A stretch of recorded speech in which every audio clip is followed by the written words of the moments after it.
One of the questions I often get asked is which paper is best for making flashcard. Here I have two types of paper. The one I am holding in my hand is 230 GCM cardstock and this one is cardboard.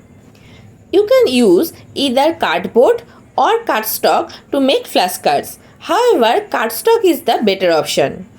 Now, the next question is which GSM cardstock is best for making flashcards? For durable, good quality flashcards, the best paper option is 250 GSM to 300 GSM cardstock. However, I am using 230 GSM cardstock here because it is easily available. You can find it at almost any stationery stores.